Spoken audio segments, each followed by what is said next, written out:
Haleluya, puji Tuhan, kekasih Kristus. Hari ini kita belajar firman Tuhan. Tema kita hari ini mengenai jati diri, mengenal diri, yaitu bahwa kita ini ada bukan suatu kebetulan.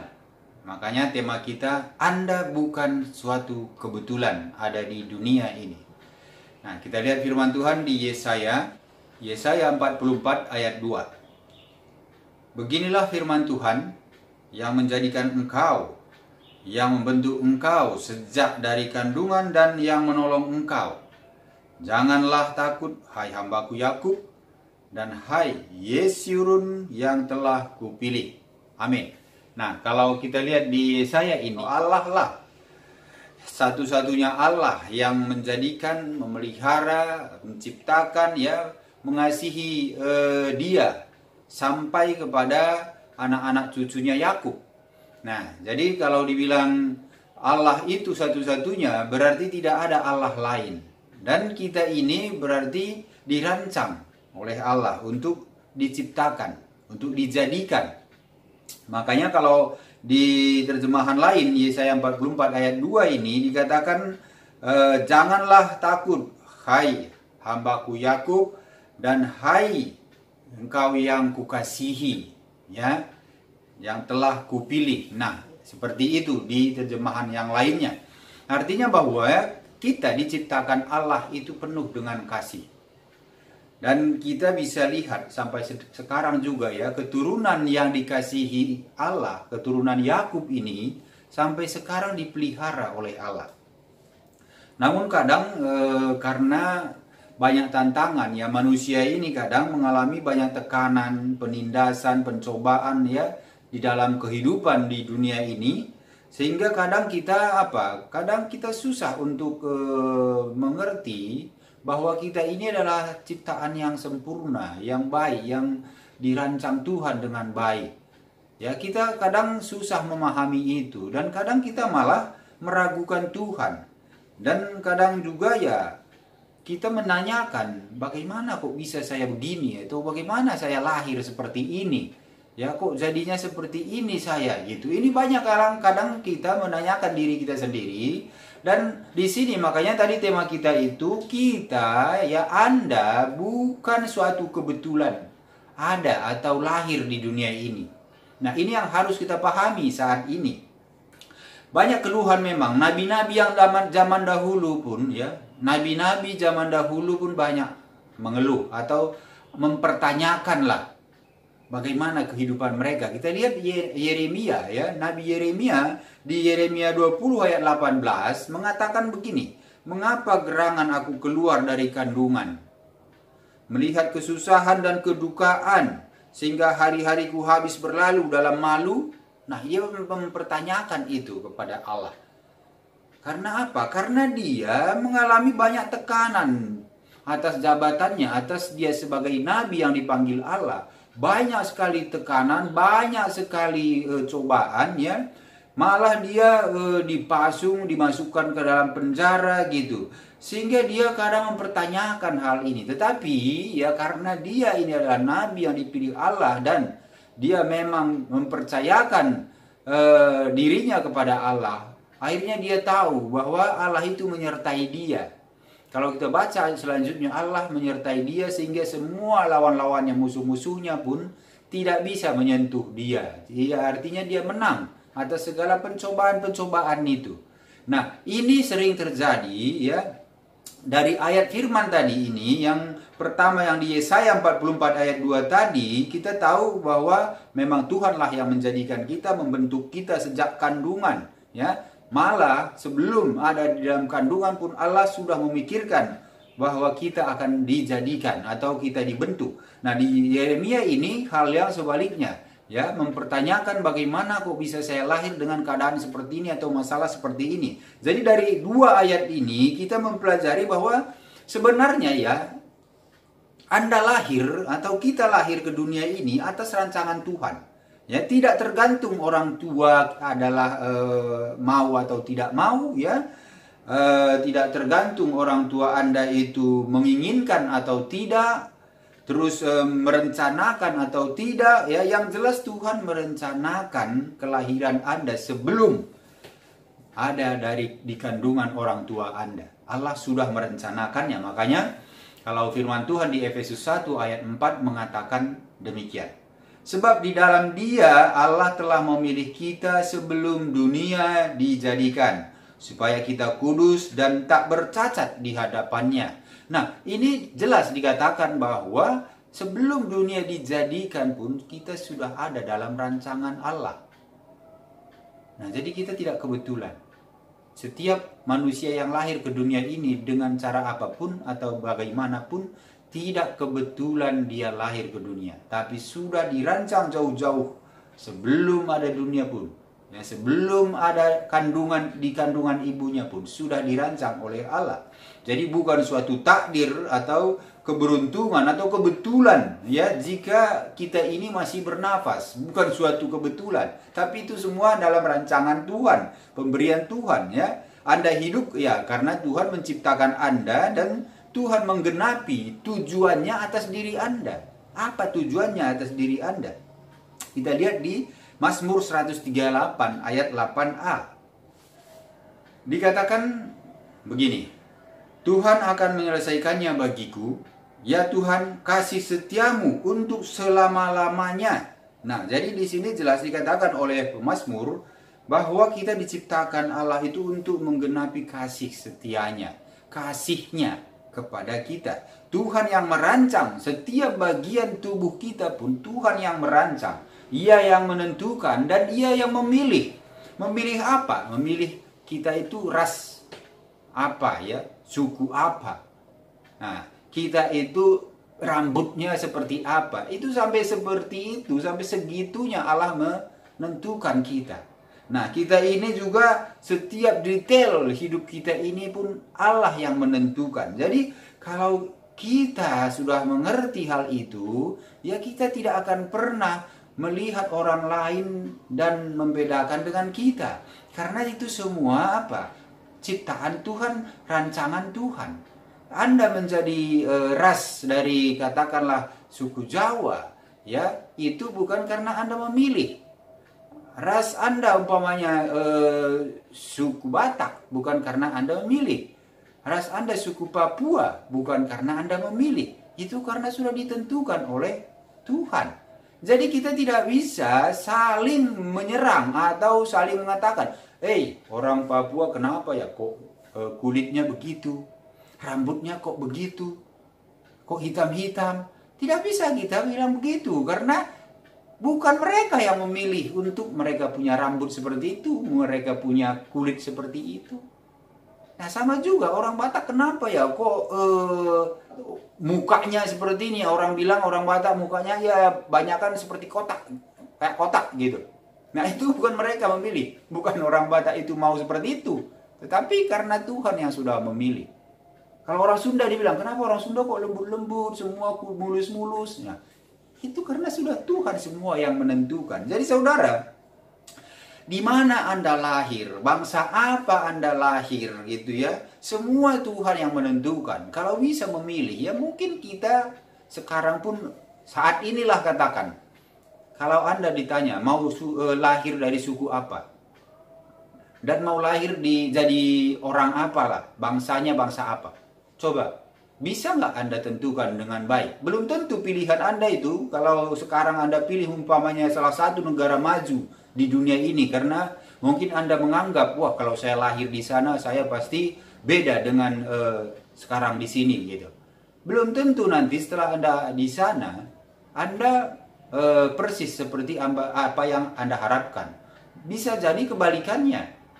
Ya, Anda juga bisa melihat, oh kok salah ya saya memilihnya. Nah, kadang itu yang kita tidak mengerti, ya. Tuhan sudah tahu duluan. Makanya Dia yang menentukan kita di mana, itulah yang terbaik. Ya, Tuhan mengenal setiap detail hidup Anda. Setiap detail Dia yang merancang. Jadi Dia tahu semua. Makanya di Mazmur 139, kalau Anda baca mulai dari ayat 1 sampai 15-16, Itu dikatakan di sana Tuhan itu melihat, mengerti, memelihara dan mengetahui kalau kita duduk, berdiri, tidur, ya. Terus kita ini mau berjalan, dia tahu semua. Ya, pikiran kita pun dia tahu. Nah, itulah buktinya bahwa Tuhan itu sudah menetapkan dan menentukan, ya, menciptakan kita dengan sangat-sangat terencana.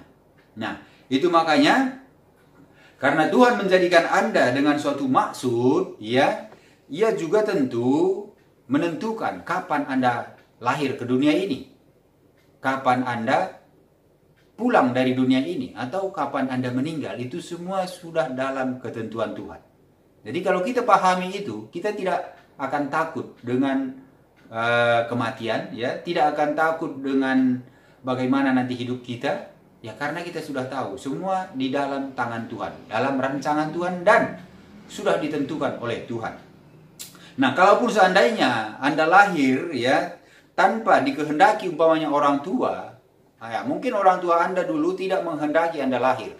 Banyak kan sekarang ini orang tua yang nggak mau anaknya terlalu banyak umpamanya. Nah, sehingga ya kadang dibilang dalam bahasa sehari-hari, ya, kebobolan lah dikatakan begitu. Mungkin anak udah ada 2 atau 3, dia tidak mau nambah lagi, tetapi ternyata ada yang keempat gitu, ya. Nah, walaupun orang tua Anda tidak menginginkan tadinya Anda lahir, ya, tapi Tuhan sudah menentukan Anda lahir. Jadi tidak ada yang bisa menghalangi. Tuhan itu tahu bahwa orang tua yang melahirkan Anda itulah yang tempat terbaik untuk Anda. Jadi jangan mengeluh, orang tua saya kok begini. Tadi kalau saya punya orang tua si itu tuh yang pengusaha itu, mungkin saya beda. Atau saya kalau punya orang tua yang baik, mungkin saya juga beda. Orang tua saya kok jahat sekali. Tuhan sudah lebih tahu daripada apa yang Anda pikirkan atau apa yang Anda rasakan. Dia tidak tergantung kepada apa yang Anda rasakan, tetapi dia tahu bahwa secara genetikanya yang terbaik adalah orang tua yang Anda sekarang ini. Mau dia itu jahat, ya, mau dia itu miskin, mau dia itu tidak baik menurut Anda, itu orang tua yang terbaik yang Tuhan tentukan. Ada semua rencana Tuhan untuk hal itu. Jadi jangan mengeluh atas di mana Anda lahir, orang tua Anda siapa, kenapa begini, kenapa begitu. Jangan, karena rancangan itu dari Tuhan dan Dia lebih tahu detail hidup Anda. Bukan kita yang tahu diri kita ini. Makanya kita setelah nanti mempelajari bagaimana Tuhan, baru kita mengenal diri kita. Jadi kita harus mengenal Tuhan dulu, supaya kita lebih kenal diri kita. Nah, walaupun Anda lahir dari orang tua yang tidak sah umpamanya, ya, tidak ada anak yang tidak sah. Bisa dikatakan secara dunia lahir dari perselingkuhan. Artinya tidak sah, tapi anak itu tetap. Itu ciptaan Tuhan dan anak itu tidak bisa dibilang anak tidak sah. Anak itu tetap anak seorang manusia yang sah, ya, ciptaan Tuhan. Nah, artinya walaupun orang tua Anda tidak merencanakan kelahiran Anda, ya Tuhan yang merencanakannya. Jadi makanya itu tetap sah. Karena Tuhan yang menjadikan ada. Bukan karena kecelakaan itu hanya bahasa manusia. Banyak orang yang mau mempunyai anak, tidak ada anaknya. Banyak orang yang tidak mau punya anak atau seperti kecelakaan dibilang tadi, akhirnya punya anak. Apa itu? Itu karena rencana Tuhan. Rancangan Tuhan. Tuhan yang merencanakan. Jadi tujuan Tuhan menciptakan Anda adalah karena apa? Karena kasih-Nya. Itu yang di Efesus 1 ayat 4 tadi. Untuk fokusnya itu kepada kita, yaitu karena kasih Tuhan. Ya, jadi kita ini adalah fokus kasih Tuhan. Nah, dan ciptaannya yang paling berharga dan sempurna, yaitu kita manusia ini. Yakobus 1 ayat 18 mengatakan begini. Terjemahan baru mengatakan begini mengenai bahwa kita ini adalah fokus kasih-Nya Tuhan. Atas kehendak-Nya sendiri, Ia telah menjadikan kita oleh firman kebenaran, supaya kita pada tingkat yang tertentu menjadi anak sulung di antara semua ciptaannya. Tuh, kita ini fokus sekali, kita utama, anak sulung dari seluruh ciptaannya. Ini di terjemahan baru. Kalau kita lihat terjemahan bahasa Indonesia masa kini, ini akan lebih jelas lagi. Saya bacakan buat kita. Yakobus 1 ayat 18, menurut bahasa Indonesia masa kini, atas kemauannya sendiri, ya, kemauan Allah maksudnya, ia menjadikan kita anak-anaknya melalui sabdanya yang benar. Ia melakukan itu supaya kita mendapat tempat yang utama di antara semua makhluk ciptaannya. Itu. Jadi jelas, lebih tegas dikatakan kita yang utama dari segala ciptaan. Kita ini adalah khusus, spesial, dan secara detail, ya, dan fokus kasihnya Tuhan bagi kita. Makanya kita harus menghargai diri kita sebagaimana Tuhan yang sudah begitu teliti dan begitu dalam memperhatikan kita dengan kasihnya. Makanya sangat disayangkan kalau ada orang yang tidak mengasihi dirinya atau tidak menjaga dirinya. Nah, Tuhan tidak bertindak sembarangan. Dia merancang semua dengan ketepatan yang luar biasa atas manusia yang dia ciptakan. Makanya ya, kalau ada ahli fisika, ahli biologi atau ilmuwan-ilmuwan, kalau mereka itu mempelajari tentang alam semesta ini, ya tentu secara jujur mereka harus mengatakan bahwa Tuhan itu luar biasa. Sedangkan ya begitu banyaknya dan luar biasanya ciptaan Tuhan alam semesta ini, manusia di atas dari segalanya. Apa enggak kita ini yang luar biasa dari yang luar biasa? Kita ini yang paling disempurnakan atau paling sempurna ciptaan Allah. Jadi walaupun galaksi apa semua yang luar biasa kelihatan ini diteliti secara ilmuwan, ya lebih luar biasa lagi manusia, karena manusia diciptakan menurut gambar dan rupa Allah. Wah, luar biasa kalau kita memahami itu, bahwa kita adalah gambar dan rupa Allah. Makanya Allah waktu menciptakan kita dibilang berkuasa atas apa yang ada di laut, apa yang ada di udara, apa yang ada di atas bumi. Itu karena apa? Kita ini ciptaan yang lebih luar biasa dari yang luar biasa. Saudara kekasih Kristus, Anda harus memahami ini sehingga Anda walaupun dengan kondisi apa, Anda menghargai diri Anda bisa menyatakan kepada diri Anda, saya ini orang spesial, saya ini orang istimewa di mata Tuhan. Saya ini harus ya memperlakukan juga diri saya istimewa, menjaga diri saya. Nah, Yesaya 45 ayat 18 mengatakan begini. Sebab beginilah firman Tuhan yang menciptakan langit, dialah Allah yang membentuk bumi dan menjadikannya dan menegakkannya, dan ia menciptakannya bukan supaya kosong, tetapi ia membentuknya untuk didiami. Akulah Tuhan dan tidak ada yang lain. Nah, ini dinyatakan di Yesaya 45 ayat 18 ini, diciptakan Tuhan semua itu bukan untuk kosong, tetapi untuk didiami, untuk ditempati oleh ciptaan yang luar biasa dari yang luar biasa, yaitu manusia. Jadi ciptaan yang luar biasa itulah yang menempati ciptaan-ciptaan yang lain yang diteliti dengan ilmu pengetahuan itu saja sudah luar biasa. Dan di atas itu ada manusia yang lebih luar biasa. Kitalah yang berkuasa atas itu. Makanya saudara kekasih Kristus, ya kita harus pahami ini supaya kita jangan terpuruk dengan keadaan. Jangan mau situasi ini mempengaruhi kita. Nah, jadi pertanyaannya sekarang begini, mengapa Allah melakukan semua ini ya untuk manusia? Mengapa ia bersusah payah menciptakan semuanya itu untuk manusia? Jawabnya yang paling simpel dan paling jelas dan paling tepat adalah karena kasihnya terhadap manusia begitu besar. Makanya Yohanes 3:16 pun dikatakan, karena begitu besar kasih Allah akan dunia ini, sehingga ia telah mengaruniakan anaknya yang tunggal, supaya setiap orang yang percaya kepadanya tidak binasa, melainkan beroleh hidup yang kekal. Jadi kasih, karena Allah itu adalah kasih. Ini yang paling utama di dalam kehidupan kita untuk mengenal Allah, kasih. Makanya 1 Korintus 13 mengatakan, walaupun engkau tahu segala bahasa manusia, bahasa malaikat, dan kamu punya karunia luar biasa, tetapi kalau engkau tidak punya kasih, semua itu hanya seperti gong yang gemerincing, tidak ada artinya. Jadi saudara kekasih Kristus, ini yang harus kita pegang dan kita imani dan kita jalankan, dan kita juga harus mengetahui supaya hidup kita ini seperti yang dikehendaki Tuhan.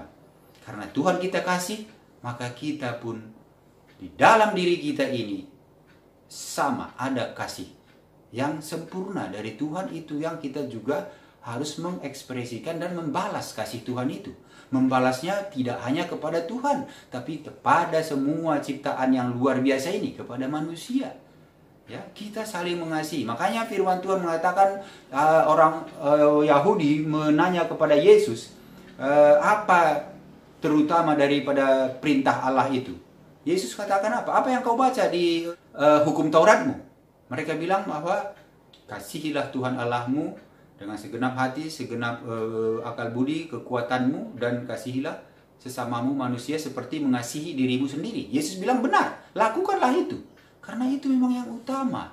Karena sifat karakter hakiki ya dari Allah kita adalah kasih. Makanya saudara kekasih Kristus, jangan lagi Anda mengeluh dengan diri Anda, tapi ketahuilah Anda orang yang luar biasa, dengan teliti, ya, dengan spesial, dengan rancangan yang luar biasa diciptakan oleh Allah.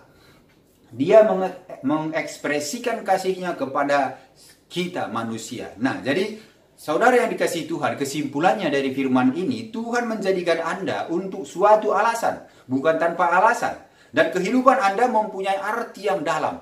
Ya, tidak hanya hidup, terus bekerja, terus pulang lagi, besok hidup, bekerja, pulang lagi, nanti waktunya sudah meninggal. Tidak. Arti yang lebih dalam dari itu adalah kita lebih punya persekutuan, lebih mengenal Allah lagi. Manusia dapat menemukan arti dan tujuan itu hanya apabila kita menjadikan Tuhan sebagai pokok acuan hidup kita. Ya, dengan mengerti siapakah Tuhan. Nah, dan apa yang Ia lakukan untuk kita. Nah, ini kalau kita mengerti itu, maka kita mengetahui tujuan hidup kita, tujuan kita diciptakan, siapa diri kita. Nah, makanya dibilang di Roma 12 ayat 3 ya, jangan pikirkan hal-hal yang tidak bisa dipikirkan. Pikirkanlah apa yang mampu kau pikirkan, pikirkanlah mengenai Allah. Nah, itu maka semua itu fokusnya kembali kepada Tuhan. Fokus kita harus kembali kepada Tuhan. Kita lihat apakah memang semua ini karena Tuhan dan oleh Tuhan. Nah, kita lihat di Kolose 1 ayat 16 dikatakan begini, karena di dalam Dialah telah diciptakan segala sesuatu yang ada di sorga dan yang ada di bumi, yang kelihatan dan yang tidak kelihatan, baik singgasana maupun kerajaan, baik pemerintah maupun penguasa, segala sesuatu diciptakan oleh Dia dan untuk Dia. Haleluya, puji Tuhan. Nah, saudara kasih Kristus, inilah firman Tuhan yang harus kita renungkan. Anda ada di dunia bukan kebetulan, tapi Anda sudah dirancang Tuhan, ditempatkan Tuhan di mana Anda sekarang, dan di suku apa, di bangsa apa, itu semua atas rencana Tuhan. Dan Anda diciptakan lebih dari segalanya dengan rancangan yang luar biasa. Sebelum Anda ada di kandungan ibu Anda pun, Anda sudah di dalam pikiran Tuhan untuk menciptakan saudara. Begitulah Anda saudara spesialnya di dalam Tuhan. Maka mulai hari ini kenallah Tuhan supaya kita mengenal diri kita, terus mendekatkan diri kepada Tuhan. Begitu kita tahu Tuhan, mengenal Tuhan dengan hubungan yang khusus dengan Tuhan, maka kita pun lebih mengenal diri kita melalui Tuhan karena Dia yang menciptakan kita. Sehingga kita tahu, oh rupanya saya ini berharga, rupanya tubuh saya ini pun dibentuk detail sekali oleh Tuhan. Ya, ada yang dibikin mungkin tinggi, ada yang dibikin mungkin bentuknya beda. Tidak ada manusia warnanya sama atau mukanya sama, ya walaupun dia kembar pun pasti ada beda. Itu luar biasanya. Makanya dari situ kita tahu Tuhan kita luar biasa, spesial dan mengasihi kita. Kasih Kristus. Maka saya percaya dengan firman ini sekarang kita bisa merenungkan bahwa diri kita ini berharga. Tuhan menciptakan kita bukan asalan, tetapi Dia merancang kita jauh sebelum dunia dijadikan. Artinya kita ini luar biasa. Kita ini wakil Tuhan di bumi ini. Kita inilah anak sulung yang terutama. Kalau saudara ingat bagaimana utamanya kalau kita lihat bangsa Yahudi, ceritanya bahwa hak kesulungan itu adalah hak privilege dari Tuhan, hak khusus dari Tuhan. Ya, anak sulunglah yang diutamakan terlebih dahulu. Maka kita dikatakan tadi kita adalah anak yang sulung dari semua ciptaan. Kekasih Kristus, jaga hubungan dengan Tuhan, berserah dan selalu mencari kerajaan sorga terlebih dahulu, ya, seperti di firman Tuhan, supaya semua itu bisa kita tahu apa tujuan kita dan kita maksimal di dalam melakukan rancangan Tuhan terhadap penciptaan kita. Demikian firman Tuhan. Saya berdoa bagi setiap saudara yang mendengar firman ini, Tuhan Yesus memberkati, dan saya tumpang tangan di dalam nama Tuhan Yesus. Maka saudara yang rindu untuk lebih lagi mengenal diri, mengenal Tuhan, biarlah Roh Kudus yang memberkati, mengurapi saudara, membukakan hati pikiran saudara, dan saudara dibukakan, disingkapkan hal-hal yang baru untuk pengenalan akan Tuhan. Kalau saudara ada kerinduan di dalam usaha pekerjaan saudara, maka Tuhan Yesus memberkati semua pekerjaan saudara, berkat Tuhan turun dan mengangkat Anda naik. Berhasil, saudara yang sakit, mau sakit apapun itu, sakit jantung, paru-paru, liver, kanker, tumor, virus corona, dalam nama Yesus, demi nama Yesus, oleh bilur-bilur Yesus, Anda disembuhkan. Oleh kuasa Tuhan, Anda pulih. Sakit penyakit dipatahkan kuasanya. Maka sekarang Anda bisa kembali bersyukur kepada Tuhan, ya, mengandalkan Tuhan di dalam setiap kehidupan Anda. Demikian firman Tuhan ini. Biarlah nama Tuhan terus ditinggikan dan dimuliakan di dalam setiap kehidupan kita, dan kita mengerti bahwa kita punya Allah yang luar biasa. Dalam nama Yesus, haleluya, amin.